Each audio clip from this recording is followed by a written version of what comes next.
Hello there, my name is Jason.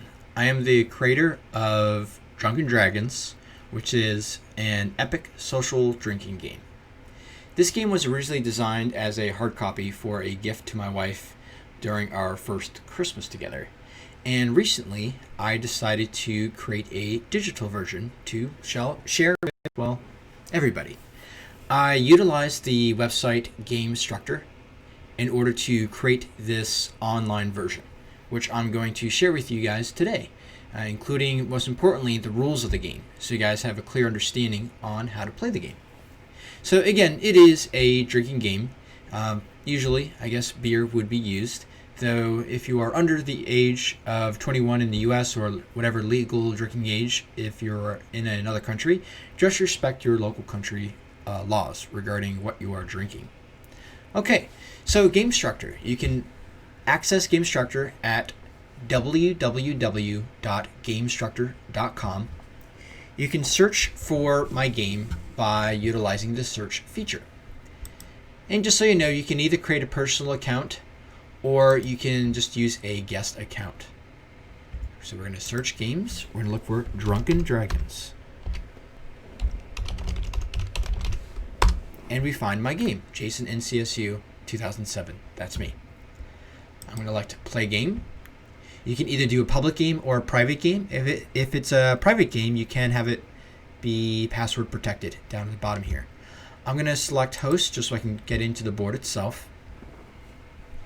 Before I dive into the specifics of the rules, allow me to share just, I guess, a little bit of flavor and, quote, storyline along with this game. Dragons have laid claim to the lands that surround your merry kingdom. The bravest of knights must venture out to defeat these dragons. Bring your liquid courage with you on this treacherous adventure and enjoy this epic social drinking game. The objective of this game is to be the first player to return to the castle after defeating the required number of dragons. I'll get into what that dragons part means momentarily. The contents for the game. You have knight tokens, which are the player tokens. You have a 6-sided die. You have dragon cards, there's 6 of them. You have spoil cards, there's 36 of those. And 1 game board. You see most of these elements on screen right now. We have the game board. We have our 36 spoil cards, our 6 dragon cards. We have a die feature that we can utilize. So you can roll die, and there's our die right there. If you click on the die, you can even elect us to roll it out to the side, like that. You also have your player tokens. Well, I'm just one player in right now, and I'll utilize the red token. And I'll bring my red token down to the castle, which is the starting position. So let's talk about setting up. Each player will need to select 1 knight token, just like I've selected the red token, and place their token in the central castle. The spoil cards and dragon cards should be shuffled prior to the game and randomized. They are already face down, so we don't need to worry about that specific. You must also, within a group, agree on the total number of dragons that's going to be required per player in order to win the game. There are 6 different dragons to choose from, each one having a colored specific path. So you can play anywhere from a 1 to 6 dragon game, or 1 being a very easy, quick game, 6 being a very difficult, long, expert level type of game. Figure 1 to 2 is more easy, 3 to 4 dragons would be intermediate, 5 to 6 would be advanced, more or less. As far as deciding who's going to go first to last, that can be left up to the group to decide whatever convention you want to use there. Oldest to youngest, youngest to oldest, roll a die, what have you. So let's talk about gameplay. Players will start at the central castle, and they must navigate to the corresponding path to reach the dragon that they have drawn to defeat next. So what I mean by that is, prior to the game, each player will draw a dragon card. So let's try that. Draw 1. I drew the white dragon. Okay. So that means I will need to follow the white dragon path in order to reach the dragon lair. It's perfectly fine if multiple players are going for the same dragon at the same time. Just once you defeat a dragon, the same player cannot be assigned that same dragon again. So once I'm done with the white dragon, I'll now be limited to the other 5 to battle. Even if you're playing a 3-dragon game, those other 5 will be my options if I've already defeated the white. So as far as venturing out to the white dragon, to his lair, you roll 1 6-sided die to move your spaces. Once you've moved your spaces, it's the next player's turn. Eventually, you will reach the dragon lair itself. On the turn that you reach the dragon lair, you immediately begin battle with the dragon. Also, you do not need an exact roll when venturing to the dragon lair. So let's say I'm right here and I roll a 6. Hey, I'm there. I didn't need to roll a specific 1 to be in the dragon lair itself. So let's talk about battling the dragon. So every single dragon, a player needs to have a beer at the ready as their dragon-specific beer. So let's say you're doing a 6-dragon game, you will need 6 beers. You do not drink this beer unless you are battling the dragon, or you land on a tile that says, go ahead and drink, like drink 5 seconds. Or, the third and final exception to drinking that dragon-specific beer, there's one specific spoil. There's one specific spoil that says, go ahead and drink. I'll get into the spoils at the end. Okay, so again, you have your dragon-specific beer that you will use to battle the dragon. So you will need to drink and finish your beer in order to defeat this dragon. But you have a limited amount of time. The time that you have to battle this dragon is equal to the sum of 2 die rolls plus your beer's ABV. So let's do a test of that. Here's a die. I'm going to roll it. I roll a 3. I'm going to roll one more time. And I roll a 2. So 2 plus 3 is 5. I add on top of that my beer's ABV rounded to the nearest whole number. So let's say my beer's ABV was 4.5. Let's round to the nearest whole number, so that would be 5. So the 2 plus a 3 plus the 5 from my beer's ABV, that's 10. So I would have 10 seconds to drink my beer. So one of 2 things will happen. Either 1, within that 10 seconds, I will finish my beer, or 2, I will not finish my beer. First, let's talk about if you do finish your beer during the battle. If you do finish your beer during the battle, you've defeated the dragon, and you collect 1 spoil card. On your next turn, you will begin traveling back to the central castle, again using 1 die to determine your movement spaces as you travel that path. Eventually, when you reach the middle castle, you collect 1 additional spoil. It's kind of like your bounty for completing the full mission. And you'll go ahead and draw for your next dragon you'll need to venture out to. You cannot start venturing out to the next dragon until your next turn. So now let's talk about if you did not defeat your dragon. If you did not finish your beer, meaning you did not defeat your dragon on that particular battle, that's okay. You'll get a chance to pick up exactly where you left off in that beer on your next turn. But there's a little bit of a, quote, punishment for not finishing your beer as well. I mean, nothing too harsh, but let's see what I mean by a punishment. In the event that you do not finish your beer, you must roll 1 die, 1 6-sided die, to see if you have to do the dragon's specific penalty. Each dragon does have a specific penalty tied to it. If you roll a 1, you do not need to do the dragon's specific penalty. If you roll a 2 through a 5, you do have to do the dragon specific penalty. If you roll a 6, you do not have to do the penalty if you have a spoil card which you must discard. So let's say you have 3 spoil cards in hand. You roll a 6. You can discard one of those spoils and get out of doing the penalty. But let's say you have 0 spoils in hand and you roll a 6. Well, you have nothing to discard. So instead, you would have to do the penalty. So again, to summarize, if you don't finish your beer, you roll to see if you have to do the penalty. And if you do, do it. I'll get into what those penalties are in a moment. And on your next turn, you can resume exactly where you left off the last battle with wherever you were at in that beer. You'll roll your 2 die again to determine your drinking time. And again, remember to add your beer's ABV onto that time. And take your second, maybe it could be a third or fourth time to finish that beer. Now's a good time to talk about the dragon-specific penalties. So I'm going to go ahead and draw the rest of the dragon cards. And let's take a look at what these different penalties are. So for the white dragon, the penalty is add 1 die roll of ice cubes to your mug of beer.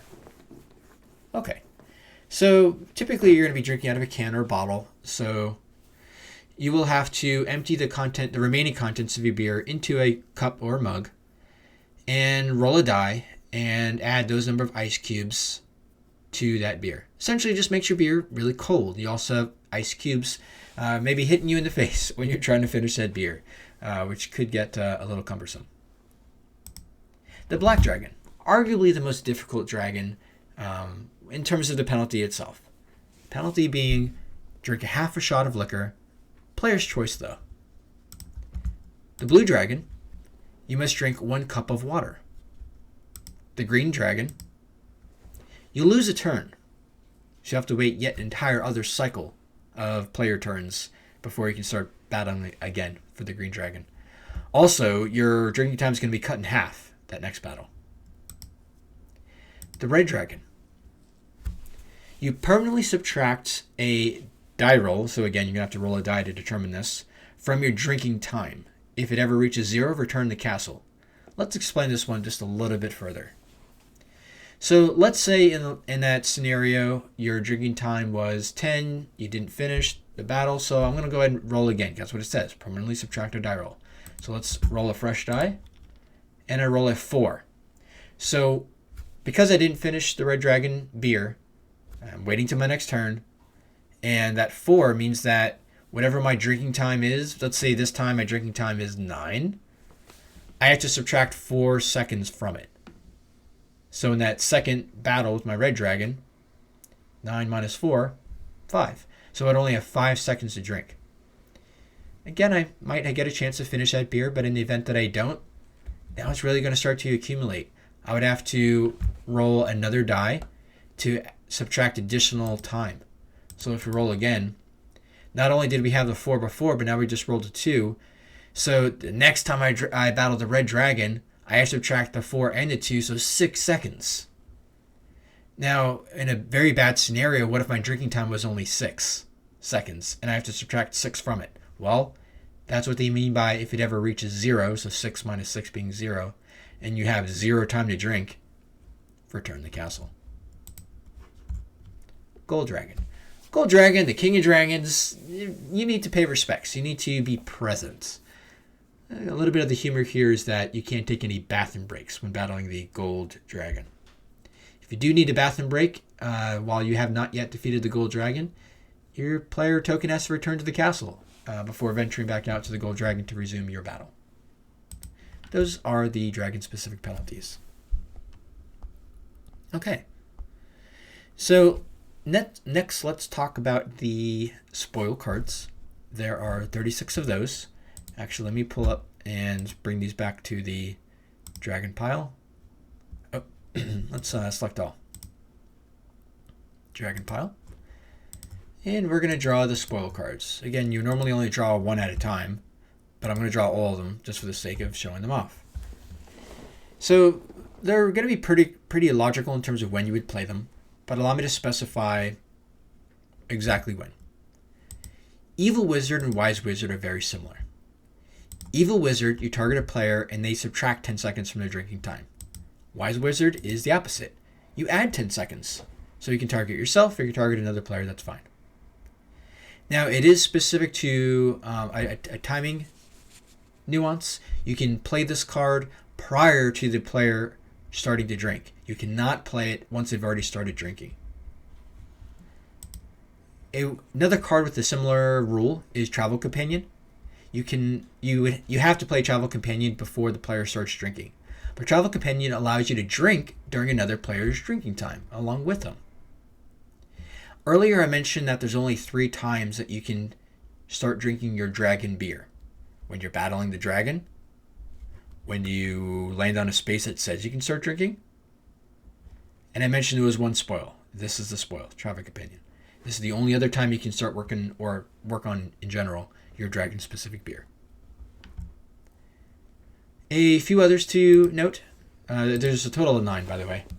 Crown Jewels. You can trade in Crown Jewels for 2 random spoils from the spoil deck. So you would discard Crown Jewels and draw 2 more spoils. Next, I'll talk about cards that are specific to penalties. There's 3 of those. Saved Princess.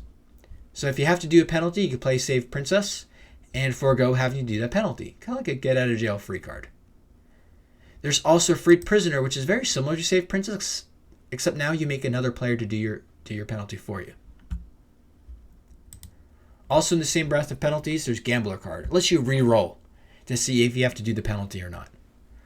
The number 1 is the same, don't do penalty. 2 through 5 is the same, do penalty. 6 is a little bit more intense though, and this is part of the gamble, is that if you roll a 6, you have to lose all your spoils.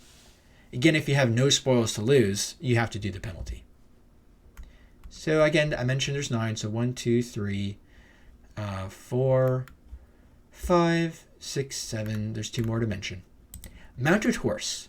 You must play Mounted Horse prior to rolling when moving along a path.